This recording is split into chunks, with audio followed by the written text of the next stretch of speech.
दोस्तों, आप सबका भारत की भाषा विद संदीप भटनागर में बहुत बहुत स्वागत है। और हमारे LOP leader of opposition mister Rahul Gandhi वो यूएस की 3 दिन की विजिट में गए हैं। और उनके जो वक्तव्य हैं वहां पे उन्होंने इंडिया में हंगामा मचा दिया। इस प्रोग्राम में मैं उनके 4 क्लिप आपको दिखाऊं और फिर आप ये डिसाइड कीजिएगा कि क्या राहुल गांधी एक देशभक्त हैं, कभी थे, या कभी फ्यूचर में हो सकते हैं, या उनका मकसद केवल देश के प्रधानमंत्री बनना है, या मोदी को हटाना है, या वेस्ट के कदमों पे चलना है। आप ये एक वीडियो देखिए। सबसे पहले मैं आपको जो एक छोटा सा क्लिप दिखा रहा हूं उसमें उन्होंने इंडिया में रिजर्वेशन के बारे में बोला है। पिछले 1 साल से वो ये बोले जा रहे हैं कि इंडिया में मोदी की गवर्नमेंट रिजर्वेशन खत्म कर देगी। अब देखिए इसके पीछे मकसद देखिए। आपको पता है ना कि इंडिया में एक्चुअली की 4 तरीके के वर्ण माने जाते हैं। एक आपका क्षत्रिय, एक ब्राह्मण, एक वैश्य और शूद्र। जब ये बने थे तो इनका मकसद था काम के हिसाब से, जो काम कोई बंदा करता है उसके हिसाब से उसको बताया जाए कि तुम ब्राह्मण हो कि शूद्र हो कि वैश्य हो। ब्राह्मण का काम था पढ़ाई कराना, पढ़ना लिखना, टीच करना। तो जो भी टीच करता था वो ब्राह्मण था, जो भी बिजनेस करता था वो वैश्य था, और जो भी देश की रक्षा करता था या अपनी एक तरीके से आप सोसाइटी की रक्षा करता था वो क्षत्रिय माना जाता था। वो चाहे जो भी करे, लेकिन हल्के हल्के हल्के इसमें एक डिस्टॉर्शन आता गया और ये एक जातिवाद में कन्वर्ट हो गया। अब क्या हुआ, बहुत कम लोग होते हैं जो टीच करते हैं, बहुत कम लोग होते हैं जो बिजनेस करते हैं, और कम लोग होते हैं जो कि रक्षा करते हैं। ज्यादातर लोग क्या होते हैं, उनके अंडर में होते हैं, जो खेती बाड़ी करते हैं, जो साफ सफाई करते हैं, जो छोटे काम करते हैं, जिसमें कि ज्यादा स्किल की जरूरत नहीं होती है, वो मैनुअल होते हैं। तो उनको शूद्र कहा गया था। लेकिन काम के हिसाब से हल्के हल्के ये जातिवाद होता गया। तो नेचुरल है कि जो नीचे के काम करने वाले हैं हमेशा उनकी संख्या ज्यादा होगी। तो इंडिया में करीब 70% हैं जो कि schedule caste, schedule tribes, OBC नीचे वर्ग में आते हैं। अब इनका मकसद केवल एक है कि 70% लोगों को अपनी तरफ करो, उनका वोट हासिल करो। राहुल गांधी जी को यह चिंता पता नहीं है कि नहीं है कि अगर रिजर्वेशन में नीचे के लोग या जो अनएजुकेटेड लोग हैं वो कम नंबर लेके ज्यादा अच्छी नौकरियां लेंगे तो क्या वो डिलीवर कर पाएंगे। इसके बारे में बहुत बहस हो चुकी है, कई प्रोग्राम्स हो चुके हैं। ये चीज उनको अच्छी तरीके से पता है, लेकिन फिर भी केवल वोट बैंक पॉलिसी के लिए वो अलग करना चाहते हैं। चारों वर्गों को, मतलब हिंदुओं को वो डिवाइड करना चाहते हैं। We will think of scrapping reservations when India is a fair place. And India is not a fair place.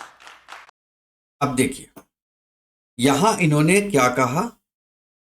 इन्होंने कहा कि जब सब लोग समान हो जाएंगे, सबको समान अधिकार मिलेंगे, तो हम रिजर्वेशन खत्म कर देंगे। मतलब उनके मन में ये है कि रिजर्वेशन एक ना एक दिन खत्म होगी। लेकिन बीजेपी ने बहुत क्लियरली बोला है कि रिजर्वेशन खत्म नहीं हो सकता, जो कि मेरी अपनी थिंकिंग में ये चीज गलत है। लेकिन इंडिया की पॉलिटिक्स ऐसी ही है। आपको जाति जनगणना, ये सब चीजें करानी ही पड़ेंगी, क्योंकि आप 70% लोगों को अलग थलग नहीं कर सकते हैं। ये एक तरीके की मजबूरी है, वो चाहे बीजेपी हो चाहे कांग्रेस हो।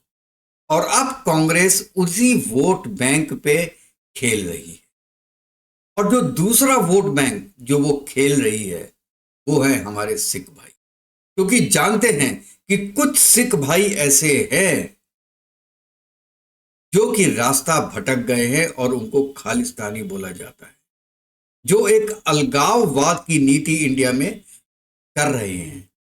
अब क्या कर रहे हैं वो, ये देखिए कि किस हद तक जाके राहुल गांधी बात कर रहे हैं। Fight is not about politics. That is superficial. What is your name? Brother, yeah, with the turban. What is your name? Bhalinder Singh. Bhalinder Singh. The fight is about whether he, as a Sikh, is going to be allowed to wear his turban in India. Or he, as a Sikh, is going to be allowed to wear a kada in India. Or he, as a Sikh, is going to be able to go to a Gurdwara. That's what the fight is about. And not just for him. For all religions. Fight is also about, I can see here in the crowd, people from Tamil Nadu, Punjab, Haryana. I can see all these people. Telangana, Karnataka, Andhra Pradesh. Right? So now, see, when I say Kerala, see, I've been a member of parliament for Kerala. So when I say Kerala, first Maharashtra, Andhra Pradesh now. अब देखिए, ये एक तरीके से आंध्र प्रदेश को इन्होंने single out किया और इन्होंने वहां के लोगों को बोला, क्या आपकी लैंग्वेज हिंदी से कम है? आपका कल्चर हिंदू से कम है? मतलब ये डिवाइड एंड रूल की पॉलिसी खेलना चाह रहे हैं पूरे देश में। ये किसके कहने पे कर रहे हैं, ये दुनिया का एक एक बच्चा आज के दिन में जानता है। दोस्तों, ये समय है कि हमको बहुत बहुत ज्यादा तंदुरुस्त रहना है।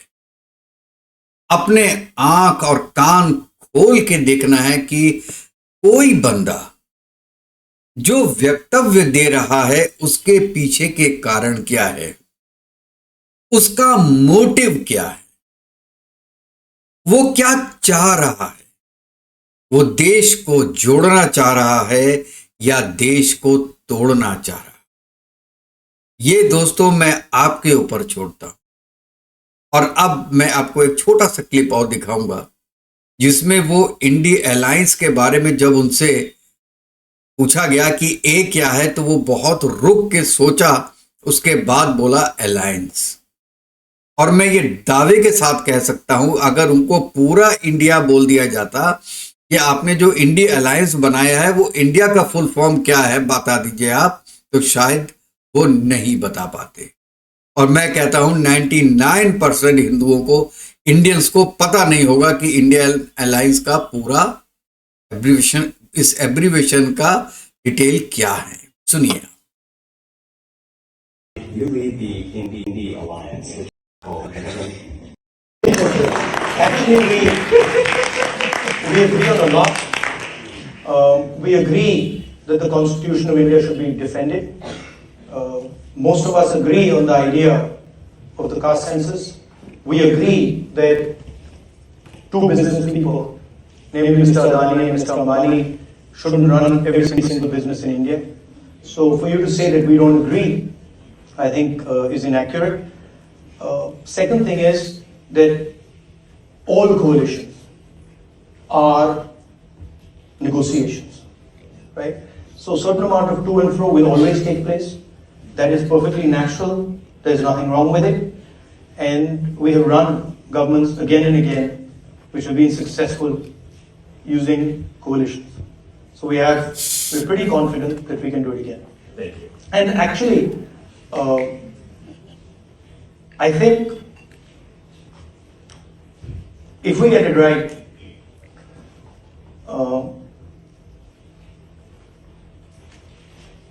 we would, sorry, it's not India Alliance.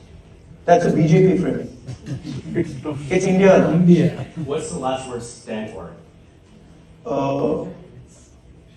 What does the A stand Alliance. for? So wouldn't it be redundant to say No, India no, it's not. Alliance? Because it's not. Because the whole idea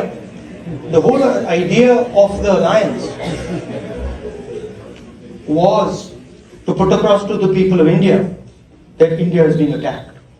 And it was very successful. And generally the BJP people say India Alliance, but everyone else in India says India Alliance. Thank you. सुना आपने, India alliance का full form पता नहीं था। और मैं अब छोटा सा एक और आपको क्लिप दिखाऊंगा जिसमें कि वो जो यूएस में रहने वाले इंडियंस हैं उनको डिफरेंशिएट कर रहे हैं जो इंडिया में हिंदू रह रहे हैं। वो कह रहे हैं कि भारतीय जनता पार्टी आपको इंडियन समझती ही नहीं है जो यूएस में इंडियंस रह रहे हैं। इससे ज्यादा शर्म की बात क्या होगी कि आप हर चीज में डिवाइड करने की कोशिश कर रहे हैं हिंदुओं को। आपने कभी मुसलमानों के बीच में जाके बोला है कि शिया इधर आ जाओ, सुन्नी इधर आ जाओ, अहले हदीस इधर आ जाओ, देवबंदी इधर आ जाओ, अहमदिया इधर आ जाओ, हजारा इधर आ जाओ? कभी भी बोला है आपने? कभी भी नहीं बोला। एटलीस्ट मैंने तो नहीं सुना। तो हिंदुओं को ऐसे क्यों बांट रहे हैं? ये देश आपका भी है, इस बात का तो ख्याल रखिए। चलिए एक देखते हैं पहले। You became part of the United States. I'm sure you're proud of India and you're proud of the fact that you live in America. अब बीजेपी के सिस्टम में आपकी दो आइडेंटिटीज हो ही नहीं सकती। You cannot be Indian and at the same time be American. That is what the fight is about. And that is what we are trying to do in India.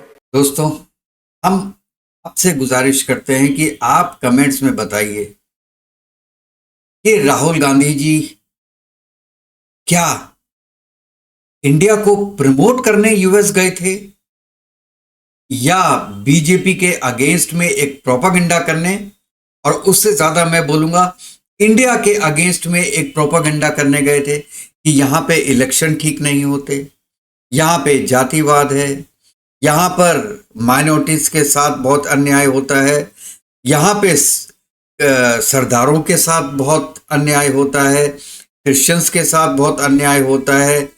अरे जब India में इतने ज्यादा अन्याय होते हैं फिर भी इंडिया सबसे बड़ी डेमोक्रेसी कैसे है? और इसी डेमोक्रेसी का फायदा उठा के आप केवल अपना वोट परसेंटेज बढ़ाने के लिए एक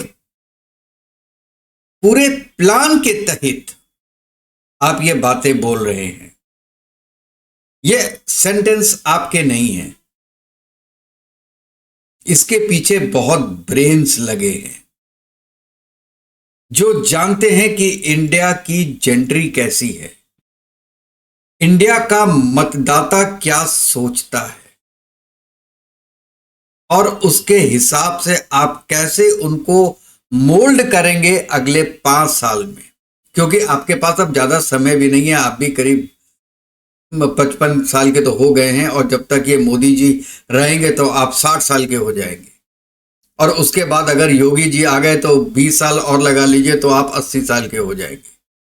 तो यही मौका है केवल आपके पास नेक्स्ट टाइम, क्योंकि इस बार आपकी 50-60 सीट बड़ी हैं लोकसभा इलेक्शन में।